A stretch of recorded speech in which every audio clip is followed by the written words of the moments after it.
দিনের আলোয় রোদের গল্প হব, মেঘের দেশে পালাও যদি সত্যি খুঁজে নেব।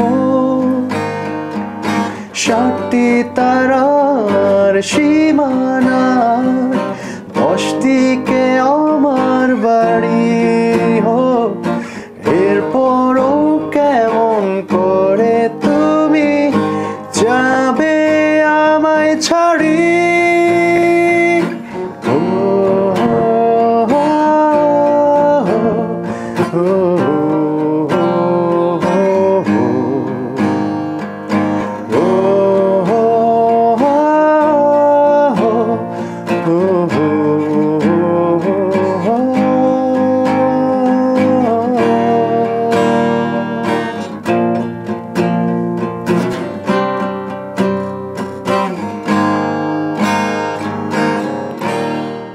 Hello and welcome to the next gen show.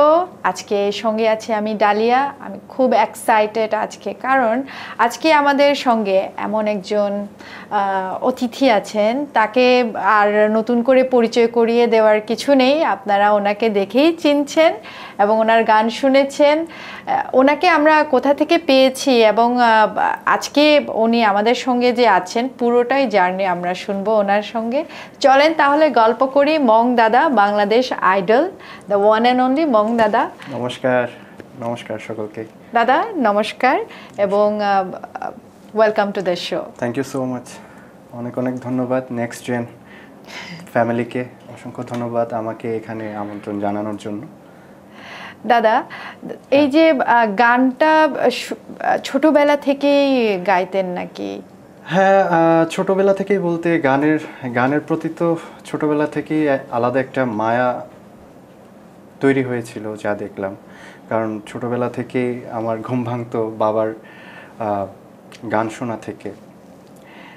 বাবা যখন ক্যাসেটে গান শুনতো, সেই গানগুলো আমরা ছোটবেলায় শুনে শুনে শুনে শুনে ঘুম থেকে উঠতাম। তখন এত মানে সো তখন থেকে গানের প্রতি একটা আলাদা একটা টান এবং গানের প্রতি আলাদা একটা মায়া। তো এই আর কি, গাইতে গাইতে যেমনটা। এবং আমার এতগুলো জার্নির পিছনে, আমার এতটুকু আসার পিছনে অনেকের আশীর্বাদ, মা বাবার আশীর্বাদ, ভগবানের দোয়া, সব কিছু মিলেই আজকে আপনাদের নেক্সট জেন শোতেই আসছি।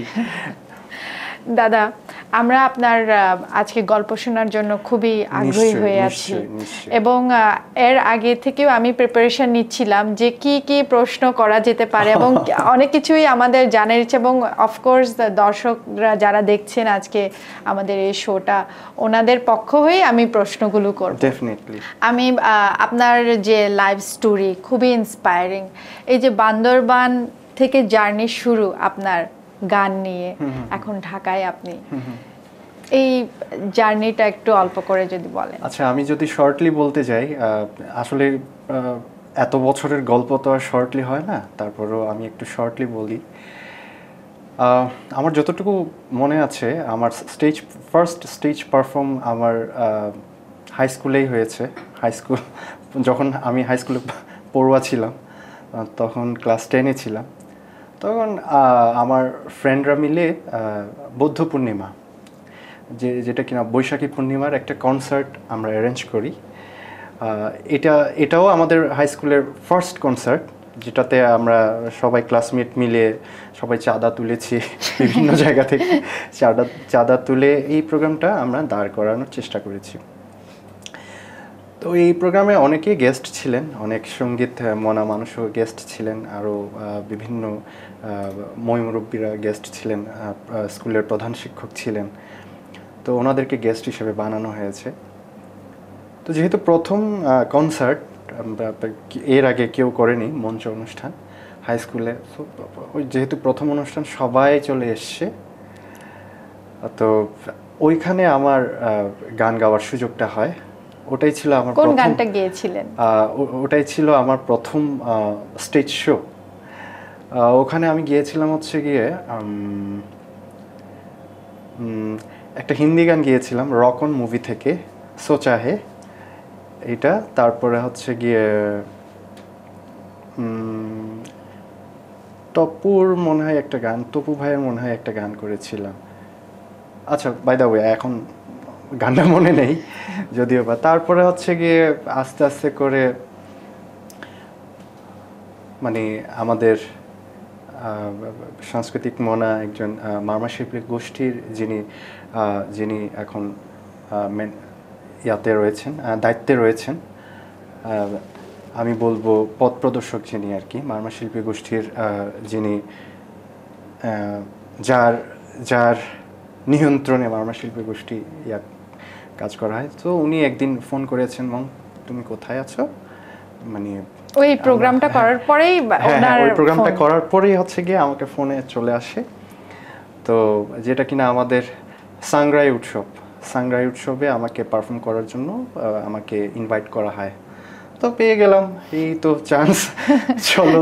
তারপরে মারমা শিল্পী গোষ্ঠীর সাথে কাজ করলাম। দেন আমার ব্যান্ড চিম্বুক ব্যান্ডে আমি একজন মেন ভোকালিস্ট হিসেবে জয়েন করলাম।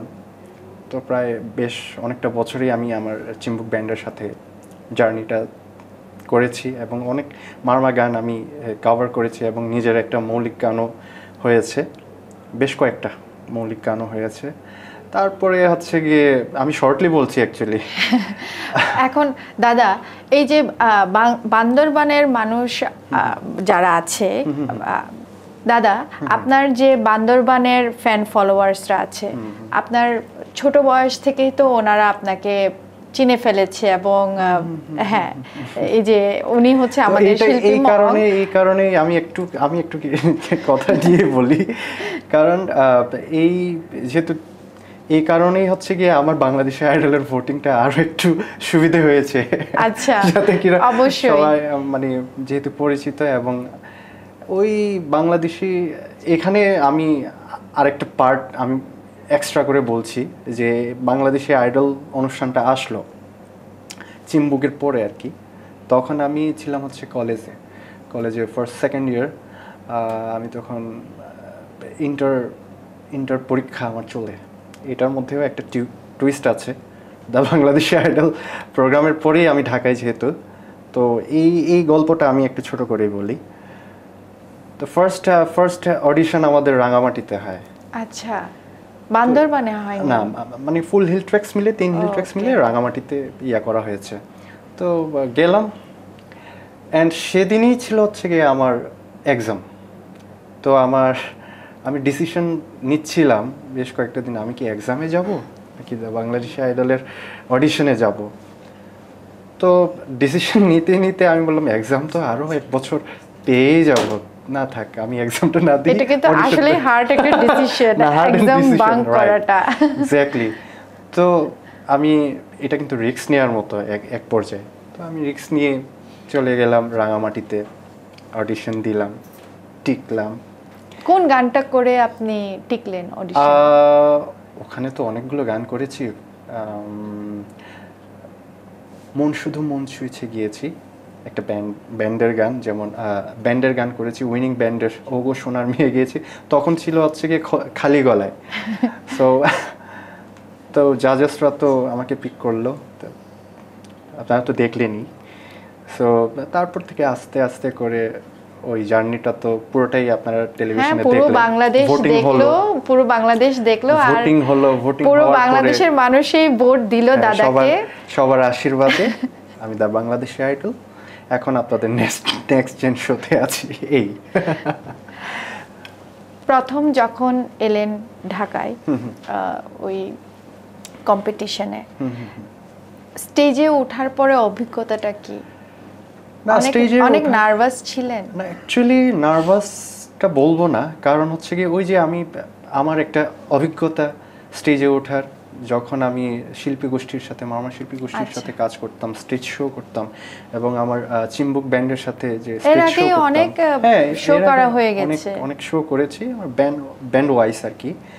সো এইখান থেকে আমার একটা অভিজ্ঞতার একটা ওই জিনিসটা আমাকে ওখানে গিয়ে আমার একটা প্লাস পয়েন্ট হয়ে দাঁড়িয়েছে যে নার্ভাসনেসটা কীভাবে কাটাতে হয়। তো বাট তারপর একটা নার্ভাস ছিল, কীরকম ক্যামেরার নার্ভাস। আসলে কে কীরকম লাইভে তো গান করা হয়, বাট ক্যামেরা যখন আসে ফার্স্ট টাইম, ক্যামেরা যখন আসে সবারই একটু নার্ভাস কাজটা করে। তারপর আমি চেষ্টা করেছি কতটুকু কি কাটিয়ে নেয়ার, এই আর কি, চেষ্টা করতে করতে যতটুকু। প্রতিযোগিতার সময় মজার কোনো গল্প বা কারোর সাথে কি বন্ধুত্ব হয়েছিল? নিশ্চয়ই হয়েছে।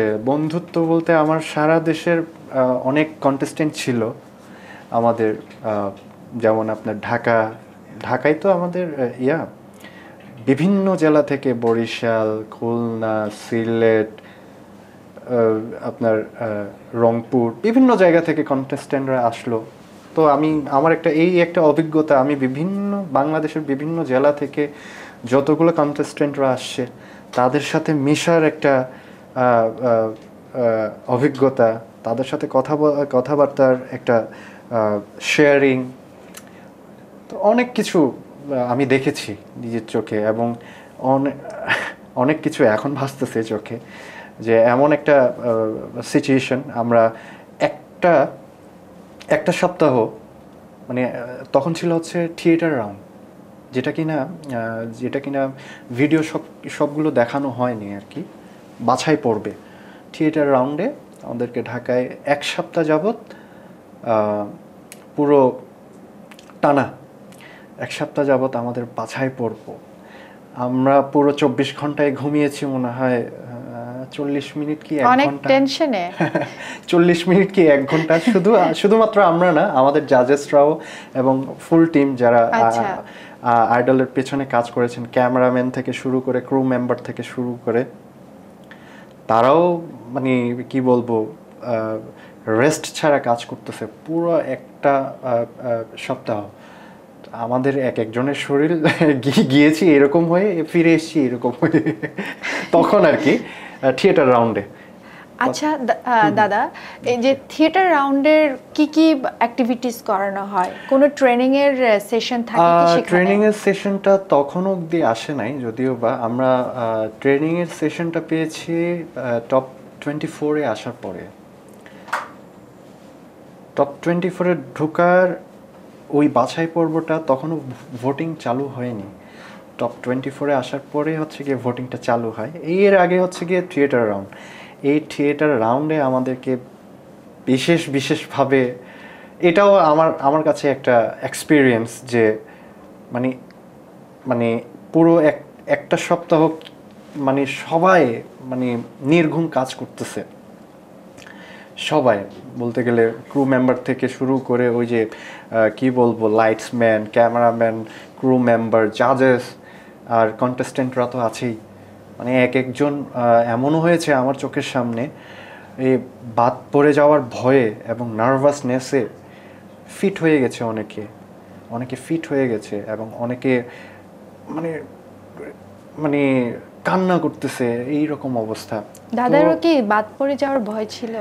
না, আমি গিয়েছি হচ্ছে গিয়ে, যখন এইসব এক্সপিরিয়েন্স হচ্ছে, আমি অ্যাকচুয়ালি ভেতর থেকে যাচ্ছিলাম, বাদ পড়লে পড়বো, দেখা যাক কি হয়, যে আমার একটা এক্সপিরিয়েন্স তো হচ্ছে, দেখি কি হয়। ফার্স্ট টাইম এটাও তো আমার লাইফের একটা ক্লাসের মতো, একটা ক্লাস আমি একটা পাচ্ছি, এরকম একটা মানে এনভায়রনমেন্ট, নতুন নতুন মানুষদের চেহারা, নতুন বিভিন্ন দেশের বিভিন্ন জায়গা থেকে যে মানুষরা আসছে, তাদের সাথে পরিচিত হচ্ছে, কথাবার্তা হচ্ছে, তাদের ভাষাগুলো আদান প্রদান হচ্ছে। ইভেন কি আমাকে অনেকেই মনে করেছিল কি ব্যাপার, এই চাইনিজ কি, এরকম কিছু একটা, মানে এটা জাস্ট ঠাট্টা করেই বললো আর কি।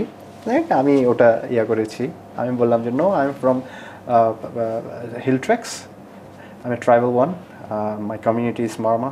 আমি ওভাবেই পরিচয় দিয়েছি। তো বন্ধুত্ব হয়ে গেল সবার সাথে, এখনও আছে আমার বন্ধুত্ব, এখনও সবার সাথে হাই হ্যালো, মাঝে মধ্যে আমরা আড্ডা দেওয়ার চেষ্টা করি। যদিও বা এখন বর্তমানে যে যার কাজ নিয়ে ব্যস্ত, আমিও আমার কাজ নিয়ে ব্যস্ত, তারাও তার কাজ নিয়ে ব্যস্ত। একটা গেট টুগেদার হইতে গেলে হচ্ছে গিয়ে আপনার আগে থেকে সব কিছু অ্যারেঞ্জ করতে হয়, মানে খবর দিতে হয় যে আমরা অমুক তারিখ কিন্তু আমাদের দেখা হবে। আমাদের একটা গ্রুপ মানে তৈরি হয়েছে আর কি, গ্রুপে অনেক চ্যাট হয় যে আমরা কবে সময় পাবো, আমরা একসাথে হই। তো আমরা চেষ্টা করি যে বছরে 2-1বার হলেও আমরা সবাই একসাথে হই এইরকম। 24 জন একে একে সবাইকে পিছনে ফেলে আপনি চ্যাম্পিয়ন হলেন। গানটা কি গান ছিল? আর চ্যাম্পিয়ন হওয়ার পরে মানে অভিজ্ঞতাটা কি, মানে কি ফিল করছিলেন? আসলে 24 জন, এটা তো ভোটিং চালু হয়ে গেছে, তো সব কিছু ভোটিংয়ের উপরে এবং পারফরমেন্সের উপরে এবং জাজেস যেটা সিদ্ধান্ত নিবে এবং সবই তো ভোটের উপরে। ভোট যার বেশি তার হচ্ছে গিয়ে সে হচ্ছে গিয়ে ধাপে ধাপে ধাপে ধাপে করে উপরে যাবে। আচ্ছা, এই সো আমার এখানে একটা ভালো লেগেছে, এটা আমি বলবো। আমার কখনো কি বলে রেড চেয়ারে বসতে হয়নি, ডেঞ্জার জোনে যেতে হয়নি। সেক্ষেত্রে তো অবশ্যই ভগবানের অশেষ কৃপা এটা এবং সকলের আশীর্বাদ দোয়া। হ্যাঁ, সেক্ষেত্রে দাদার এই যে গান বাছাইয়ের ব্যাপারটা, সেটাও তো ইম্পর্টেন্ট। নিশ্চয়ই আমরা আমাদেরকে একটা এপিসোডের পরে আমাদেরকে বলা হইতো যে 5টা গান আপনারা জমা দিবেন, এই 5টা গান থেকে সিলেক্ট করে জাজেস সিলেক্ট করে অথবা যারা পরিচালক ছিলেন ওনারা সিলেক্ট করে একটা গান দিবে, ওই গানটাই করতে হবে। ওকে, সো ওভাবেই আর কি প্র্যাকটিসটা ওভাবেই করতে হয়। এবং যারা মিউজিশিয়ান ছিলেন সবাই very helpful and idol team very helpful. তো আমার একটা নতুন অভিজ্ঞতা হইলো আর কি, ভালোই লেগেছে আমার ওই জার্নিটা। দাদার মনে আছে যখন ফাইনাল শোটা হয়েছিল তখন কোন গানটা আপনি গেয়েছিলেন? ও আচ্ছা, ফাইনালে হচ্ছে গিয়ে এই যে ফার্স্টে আমি যে গানটা দিয়ে এন্ট্রি করলাম আপনার শোতে, এই গানটা হচ্ছিল ফাইনালে। ফাইনালিস্ট যারা ছিল তাদের জন্য এই গানটা ছিল।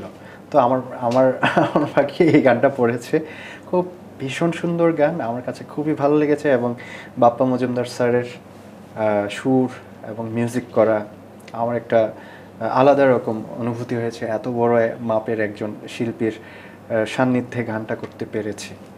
এই আমরা দেখেছি দাদার ছোট থেকে বৃদ্ধ বয়স পর্যন্ত ফ্যান বেস আছে এবং সারা বাংলাদেশেই সবাই মিলে দাদাকে হচ্ছে যে ভালোবেসে ভোট দিয়েছে। দাদার গান সবাই এত ভালোবাসে, পছন্দ করে। ডেফিনেটলি। তারপরও আমি আজকে আবারও যেহেতু উঠিয়েছো কথাটা জেনজির এই অনুষ্ঠানের মাধ্যমে, আমি সকলকে বলবো অসংখ্য ধন্যবাদ আপনাদের সকলকে যে ওই সময়ে আমাকে ভোট SMS দিয়ে আমাকে ভোট করেছেন এবং দ্য বাংলাদেশি আইডল আপনারা বানিয়েছেন। আপনাদেরই ছেলে আমি। সো আমার জন্য সবসময় আশীর্বাদ রাখবেন, দোয়া রাখবেন।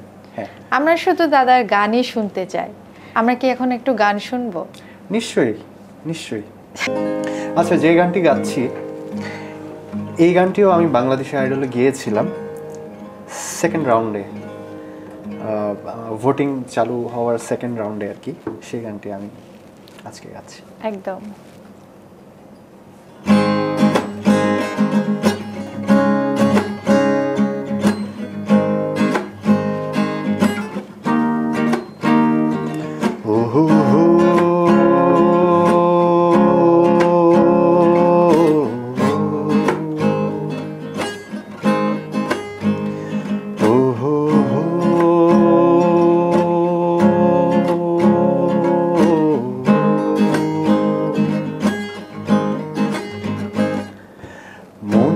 শুধু মন ছুঁয়েছে,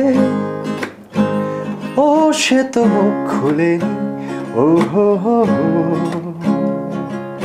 সুর শুধু সুর তুলেছে, ও ভাষা তো দেয়নি। মন শুধু মন ছুঁয়েছে, মন শুধু মন। ও হো,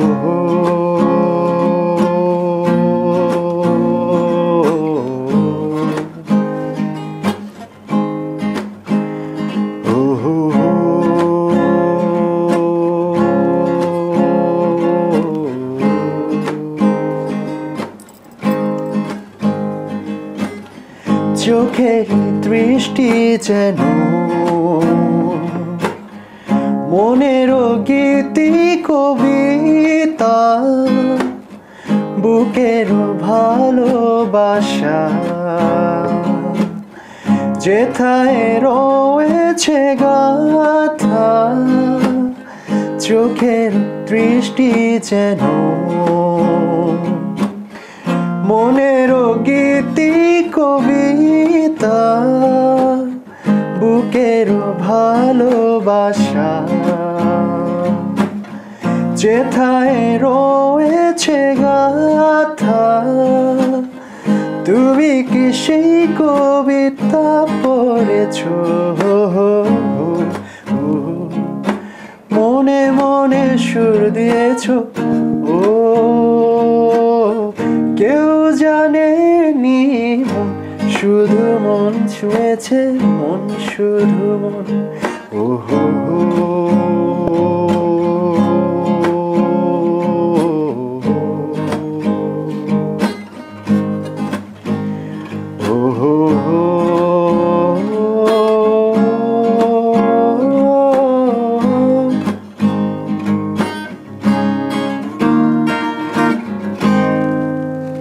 অসাধারণ দাদা, অনেক অনেক ধন্যবাদ। আজকে আমার মনে হয় আজকে আমাদের দর্শকরা খুবই এনজয় করছে, আমাদের শোটা দেখছে এবং দাদার গান শুনছে। That's good. মংদা, আইডল হওয়ার পরে ওকে জীবনটা কতটুকু পাল্টে গেল? জীবন আসলে জীবন বলতে গেলে তো সবসময় পরিবর্তন থাকে। আইডল হওয়ার পরে আইডলের আগের যে জীবনটা ছিল খানিকটা পরিবর্তন তো আসবে, তো ভালোই পরিবর্তন যেহেতু হচ্ছে খুবই ভালোই হচ্ছে। এবং আইডলের আগেও গান নিয়ে আছি, এখনও গান নিয়ে আছি, আমি চাই আগামীতেও গান নিয়ে থাকার। তো মিউজিক নিয়েই আছি, এখনো স্টিল নাও মিউজিক নিয়েই আছি। দাদার কাছে সঙ্গীত মানে কি? সঙ্গীত মানে আমি আবারও বলবো সব কিছু। সঙ্গীত মানে জীবনের একটা অংশ। সঙ্গীত মানে শান্তি, সঙ্গীত মানে সাধনা, জীবনের দর্শন, রাইট। আমি বলবো সব কিছু। কারণ আপনি দেখেন এই এক একটা সাধু মনীষীগণ যারা গান লিখেন, গীতিকার লেখক যারা আছেন, এক একটা লেখনের ভিতরে কিন্তু পুরো জীবনের একটা কাহিনী কিন্তু আছে। এবং এক একটা গানের মধ্যে কিন্তু যদিও বা প্রেমের গানও যদি হয়, সেখানে দুইটা মানুষের জীবনকে নিয়ে লেখা একটা গান। সো আমি সেক্ষেত্রে আমি বলবো যে সঙ্গীত গান মানেই হচ্ছে জীবন আমার কাছে। দাদাকে বান্দরবান কতটুকু টানে এখন? হ্যাঁ, নিশ্চয়ই। বান্দরবান তো আমার হোম টাউন, বাইবর্ন বান্দরবানিয়ান। সো জন্মভূমি, যেখানে মায়ের টান তো থাকেই, নারীর টান তো থাকেই। সো কাজের ক্ষেত্রে এখন ঢাকায় স্টেইং আছি অনেকটা বছর। আমি চেষ্টা করতেছি যতটুকু যেভাবে কাজ করে দর্শকদের উদ্দেশ্যে, আমার কাজ তো সব কিছুই দর্শকদের উদ্দেশ্যে, যতটুকু আমি চেষ্টা করছি, ভগবান সহায়, ততটুকু আমি আমার ব্যাকআপটা দেওয়ার আমি চেষ্টা করছি। এবং প্রতিদিন নতুনত্বের অনেক কিছু শিখছি। দাদাকে তো অনেক তরুণরা অনুসরণ করে। তা চাই না, তা অবশ্যই। ওদের জন্য কি বলবেন? ওদের জন্য কি বলবো, ভালো করে পড়াশোনা করো ভাই।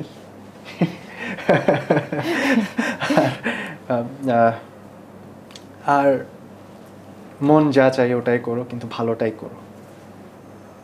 Thank you. আমি জানি না, অনেক মনীষীগণ এগুলো বলে থাকেন, তো আমি কি বলবো, তবে একটা জিনিসই বলবো, হার্ড ওয়ার্ক সব সময়। আপনি ধাক্কা খাবেন, পড়ে যাবেন, উঠতে হবে আপনাকে, এটাই হচ্ছে জীবনে হচ্ছে গিয়ে হোঁচট খাবেন, উঠবেন, হাঁটবেন, আবার হোঁচট খাবেন, আসবে এরকম। জাস্ট আপনাকে উঠে দাঁড়াতে হবে শুধুমাত্র এটাই, এবং কনফিডেন্ট রাখতে হবে নিজের প্রতি। Thank you. মংদার গান সবাই শুনে, মংদা কার গান শুনে, দেশে কিংবা বিদেশে? নিশ্চয়ই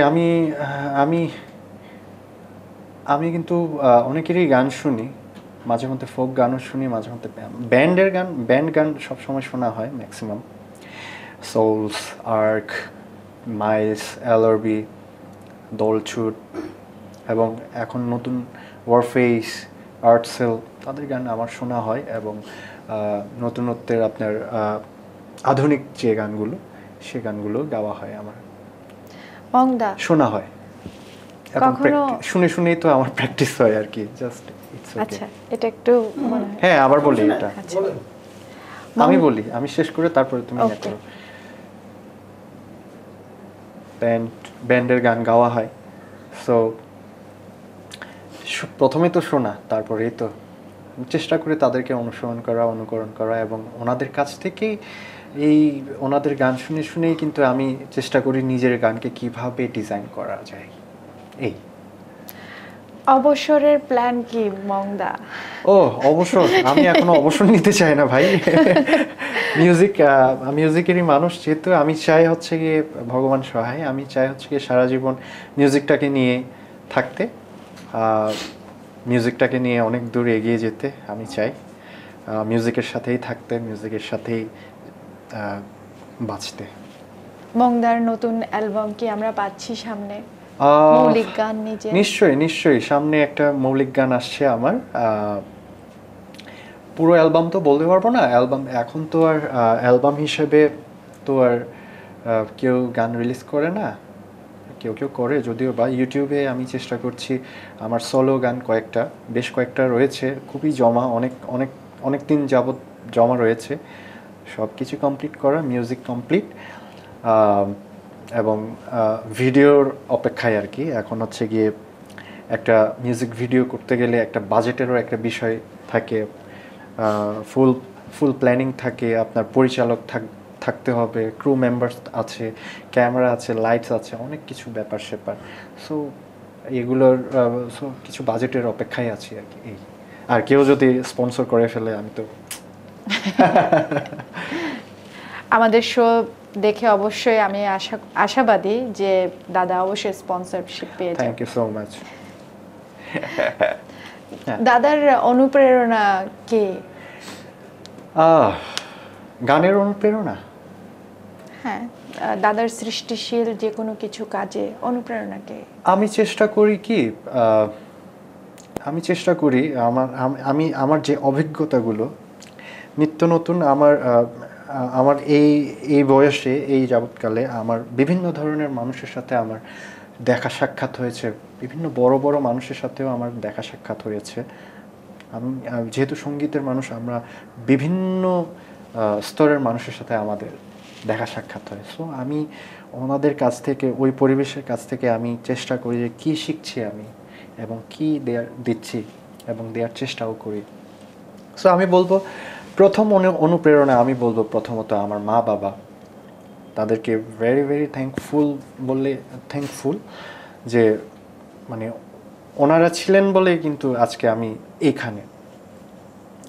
তো আসলে একটা জার্নি, একটা মানুষের লাইফ, অদূর ভবিষ্যতে উন্নতির জন্যে মা বাবার আশীর্বাদও কিন্তু কাজ করে। মা বাবার আশীর্বাদ, গুরুজনের আশীর্বাদ, এগুলোও কিন্তু দরকার পড়ে। সো আমি এগুলো বিশ্বাস করি। তো আমি বলবো আমার অনুপ্রেরণা আমার সকলের কাছ থেকে আমি অনুপ্রেরণা নিই। অসাধারণ দাদা। দাদা, আমাদের দর্শকদের জন্য আমি আরো দুটা লাইন দাদার নতুন গান থেকে করার জন্য আমি অনুরোধ করব আমাদের দর্শকদের জন্য। নিশ্চয়ই। ডিয়ার ভিউয়ার্স, এতক্ষণ দেখছিলেন আমাদের বাংলাদেশের আইডল মং দাদার গল্প এবং উনি স্টোরি টেলিং করছিলেন। ওনার পুরো জার্নিটা খুবই ইন্টারেস্টিং ছিল এবং ইন্সপায়ারিং ছিল। আমরা দাদার সামনে যে গান উনি রিলিজ করতে যাচ্ছেন, ওখান থেকে দুটা লাইন উনি শোনাবেন দর্শক আপনাদের জন্যই, এবং আশা করছি আপনাদের খুবই ভালো লাগছে আমাদের আজকে এই প্রোগ্রামটা। আগামী প্রোগ্রাম দেখার আমন্ত্রণ জানিয়ে আমি এখনই বিদায় নিচ্ছি, কারণ উনি আমাদেরকে গান শোনাবেন। চলেন গান শুনতে শুনতে আমরা আজকের অনুষ্ঠান এখানেই শেষ করি। ধন্যবাদ সবাইকে। ডালিয়া আপু তো বিদায় নিয়ে নিল, এবারে আমার পালা। আমিও আজকের মতো এই অনুষ্ঠান থেকে বিদায় নিব, কিন্তু বিদায় নেওয়ার আগে আমি একটু ধন্যবাদ জ্ঞাপন এবং কৃতজ্ঞতা জ্ঞাপন করতে চাই জেনজি ফ্যামিলিকে এবং জেনজির যারা ক্রু মেম্বার্স, ক্যামেরা, লাইটস যারা রয়েছেন সকলকে আমার পক্ষ থেকে অসংখ্য কৃতজ্ঞতা এবং ভালোবাসা। এবং দর্শক আপনাদের জন্য আমার পক্ষ থেকে অসংখ্য ভালোবাসা। এবং এই গানটি আমার সামনে আসছে, আমি এই গানের যে গানটি করব সেই গানটি সামনে আসছে। সো ওখান থেকে আমি 2 লাইন আপনাদেরকে শোনাচ্ছি। ধন্যবাদ, সবাই ভালো থাকবেন।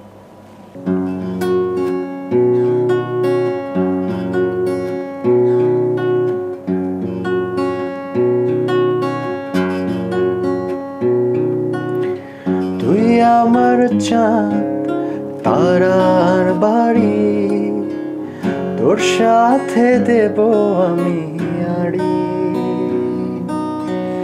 মিথ্যে তো নয় এ তো সত্যি, তুই আমার সব প্রেমের দাড়ি। তুই আমার চাঁদ তারার বাড়ি, তোর সাথে দেব আমি আড়ি।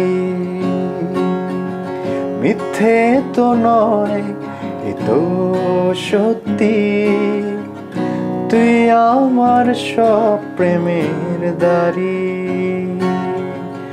মিলে মিশে তুই আর আমি সাজাবো আবেগের আলমারি। তুই আমার চাঁদ তারার বাড়ি, তোর সাথে দেব আমি আড়ি।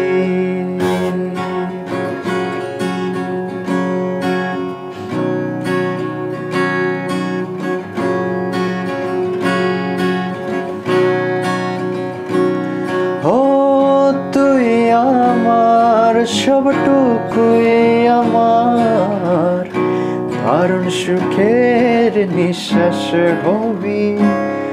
আলসেমি ভরা সকাল বেলায় কফির পেয়ালায় ধোয়া হবি। তুই আমার সবটুকুই আমার, দারুণ সুখের নিঃশ্বাস হবি। আলসেমি ভরা সকাল বেলায় কফির পেয়ালায় ধোয়া হবি। মিলে মিশে তুই আর আমি সাজাবো আবেগের আলমারি। তুই আমার চাঁদ তারার বাড়ি, তোর সাথে দেব আমি আড়ি। মিথ্যে তো নয় এ তো সত্যি, তুই আমার সব প্রেমের দাড়ি। Thank you.